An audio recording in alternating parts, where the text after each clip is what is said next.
नमस्कार प्रणाम भाई लोग। हम आपके भाई छोट भोजपुरी गायक गंगा दयाल यादव आज आप लोग का दिल्ली के नज़ारा दिखा रहा हूँ, जहाँ पे हम रहते हैं और दिखा रहा हूँ। यार बैक कैमरा करने लगा। ना ना ना ना ना ना रे ना रे ना रे, देख सकते हैं कितने अच्छे नज़ारा। यार रुक जा, दिख रहा है ना कितना अच्छा नज़ारा है। और जितने भी हमारे भाई देख रहा बानी और आप लोग सपोर्ट ये वीडियो के कीजिए और इससे अच्छे हम वीडियो लाएंगे। और एक बात और, जो भाई हमारे प्यार करके और लड़की धोखा दे ले भैया, और उसके लिए हम एक गाना सुनाने रहा, जो भाई दिल पे और बहुत यार चोट लगता है तो बुझाता है ना।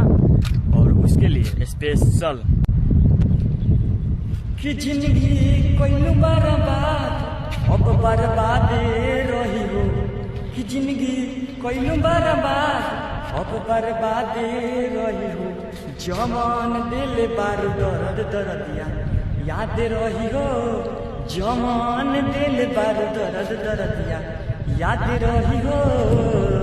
अब तो गम भी सनम तोहके बाद रही हो, जमान दिल बार दर्द दर्दिया याद रही हो। और जितने भी वीडियो देख रहा है शेयर ज़्यादा और कमेंट ज़्यादा, लाइक भी दबा।